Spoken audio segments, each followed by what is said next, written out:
Edit Windows open হচ্ছে WBGEর জন্য, যারা কোনো জায়গায় ভুল করেছিলে সেই জায়গাটা ওপেন হচ্ছে এবং তোমরা অবশ্যই লগ ইন করে তোমাদের যে সমস্ত জায়গায় কারেকশানের দরকার রয়েছে সেই সমস্ত জায়গাগুলো কারেকশান করতে পারবে।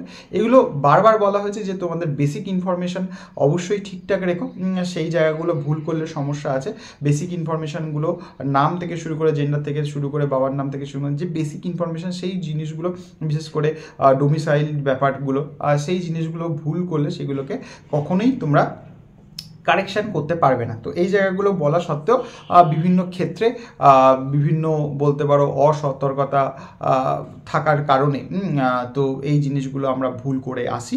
তো সেই জিনিসগুলো বারবারই প্রতি বছরে আমি দেখেছি ছাত্রছাত্রীরা যতই তুমি বলে দাও না কেন সেই জায়গাগুলো তারা খুবই অন্যমনস্কভাবে সেই জায়গাগুলো করে এবং সেই জায়গাগুলোতে ভুল হয়।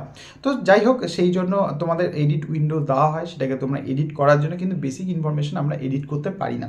তো আজকের আমরা এই ভিডিওতে আলোচনা করব যে সেক্ষেত্রে আমাদের কতটা বেশি সমস্যা পড়তে পারি এবং কি সমস্যার সম্মুখীন হতে পারি এবং এর থেকে বেঁচে ফেরার কি উপায় রয়েছে। দেখো, প্রথম কথা হলো বেসিক ইনফরমেশন যদি ভুল দিই এগুলো এডিট করতে পারছি না। যেগুলো এডিটেবল তোমরা অবশ্যই লগ ইন করো, সেটা দেখতে পেয়ে যাবে। এটা নিয়ে বেশি মাতামাতি করার কোনো কারণ নেই। এবার আসি যে আমরা কি সমস্যায় পড়তে পারি। দেখো, এগুলো যদি যখন ভেরিফিকেশন হবে সেক্ষেত্রে তোমরা যে ক্যাটাগরি থেকে ধরো বিলং করছো, সেই ক্যাটাগরির ইনফরমেশন ভুল দেওয়া হলো, সেক্ষেত্রে তুমি সেই ক্যাটাগরি থেকে যদি এলিমিনেট হয়ে যাও, সেটা যদি তার সাথে ম্যাচ না করে, জাস্ট আমি একটা এক্সাম্পল দিই, ধরো তুমি তোমার ওবিসি সার্টিফিকেটের কথা বলছো, তো ওবিসি দেওয়া হচ্ছে, ওবিসি সার্টিফিকেট তুমি সাবমিট করতে পারলো না, বা ওবিসি সার্টিফিকেটের যেরকম এখন যে ইস্যু চলছে সেই ইস্যু রয়েছে, কারণ এই সার্টিফিকেটগুলো না একটা নির্দিষ্ট সময় পর্যন্ত আপডেট করিয়ে রাখতে হয়। তো তার ফলে তোমাদের সুবিধা হয় এখন অনলাইন মাধ্যমে সেই নাম্বার ফেলে যাতে দেখতে পাওয়া যায়, চেক করা যায়। তো এই জিনিসগুলো এখান থেকে করে নেওয়া উচিত। যারা SC ST বা অন্যান্য সার্টিফিকেট সেগুলোকে ঠিকঠাক মতো সাবমিট না করতে পারে তাহলে as a general candidate show করা হয়। কারণ দেখবে যখন তোমাদের র্যাঙ্ক আসবে তোমরা প্রতিটা ফেজের তোমাদের র্যাঙ্ক দিয়ে দেবে, যে PMR GMR, কেউ যদি TFW থেকে অ্যাপ্লাই করে সেটা তার কাস্ট অনুযায়ী সেখানটায় তার র্যাঙ্ক সমস্ত কিছু দেওয়া থাকে। তাহলে সুতরাং একটা জিনিস বাদ গেলে সে অ্যাজ এ জেনারেল ক্যান্ডিডেট সে ট্রিট হবে। সুতরাং যদি কারোর কাস্ট বা কোনো ক্ষেত্রে TFW বা এই সমস্ত উইকার সেকশন থেকে বিলং করছি বা এরকম কোনো কোটা থেকে অ্যাপ্লাই করি, ভুলবশত আমার সেই কোটাটা ভুল হয়ে যায়, তো এটা নিয়ে চিন্তা করার কোনো কারণ নেই। কারণ সেটাকে আমরা কি করতে পারি, পরবর্তী ক্ষেত্রে সেটা যদি না আমরা প্রুফ করতে পারি যে এই কোটা থেকে আমরা বিলং করি, তো তোমাকে জেনারেল ক্যান্ডিডেট হিসেবে ট্রিট করা হবে। সুতরাং এখানে কোনো ভয় পাওয়ার ব্যাপার নেই, এখানে কোনো কিছু ক্যান্সেল হয়ে যাওয়ার ব্যাপার নেই। সুতরাং এইটা নিয়ে একটু নিশ্চিন্ত থাকো। এটা হলো একটা কথা।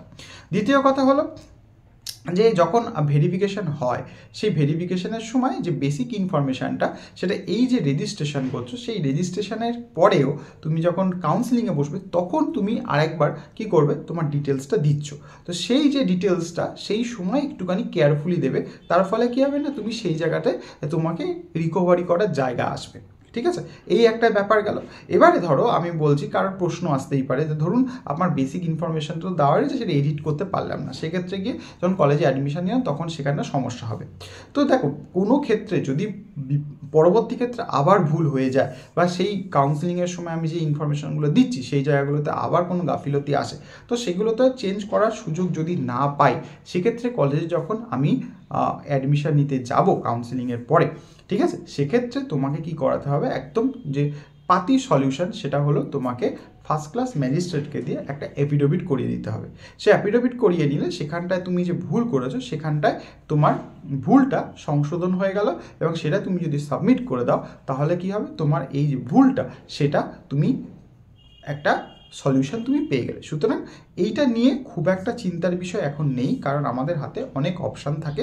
সেক্ষেত্রে যদি তুমি অজান্তে কিছু ভুল করো তার সলিউশনও রয়েছে, সুতরাং সেইটা আমরা পরবর্তী ক্ষেত্রে পেয়ে যাব। কিন্তু সবসময় চেষ্টা করবে বেসিক ইনফরমেশনগুলো যাতে না ভুল হয়। লাইক তোমার মোবাইল নাম্বার যদি আমার ভুল হয়ে যায় বা মানে কোনো একটা নাম্বার দিলাম যেটা চলে না, তাহলে তুমি কোনো ক্ষেত্রে সেই ইনফরমেশানগুলো পাবে না, রেজিস্ট্রেশনের নম্বরটা থাকবে না, ফরগেট পাসওয়ার্ড করলে সেটা পাবে না। তখন কমিশনকে দোষ দিয়ে বা সাইটকে দোষ দিয়ে কোনো লাভ নেই, কারণ তুমি সেই জায়গাগুলোকে ভুল করে এসছো। ঠিক আছে, তাহলে এই যে তোমাদের রেজিস্ট্রেশন নাম্বার এসছে, কাউন্সিলিংয়ের সময় সে নাম্বারটা কাজে লাগবে, বা পরীক্ষার কোনো ইনফরমেশনের সময় কাজে লাগবে, মেসেজ ঢুকবে যে অ্যাডমিট কার্ডের ইস্যু। তো এই সমস্ত জিনিসগুলো একটা ব্যাপার আছে। তারপরে যদি আমরা ওই যে ব্যাংকের ইনফরমেশনটা ভুল দিয়ে থাকি, তাহলে কোনো ক্ষেত্রে যদি আমি রিফান্ডের জায়গায় আসি, তাহলে সেক্ষেত্রে তোমার সেই টাকাটা সেখানটায় আসবে না। তাহলে এই জিনিসগুলো কিন্তু তোমাদের তখন আর কোনো চেঞ্জ করার জায়গা থাকবে না। তখন তোমরা কমিশনে দ্বারস্থ হয়ে, যদি ওনারা বোঝেন যে এটা ঠিক বা সেটা দেখেন, গুরুত্ব দেন, তাহলে তুমি গিয়ে কোনো সলিউশন পাবে, আদারওয়াইজ কিন্তু তোমাকে সাফার করতে হবে। সুতরাং এইটা তোমরা একটু বুঝে শুনে অবশ্যই দাও। আর কোনো রকম কোনো কোয়ারি থাকলে কমেন্ট করো। দেখা হচ্ছে তোমাদের সাথে পরের ভিডিওতে। তো till then, take care, good by.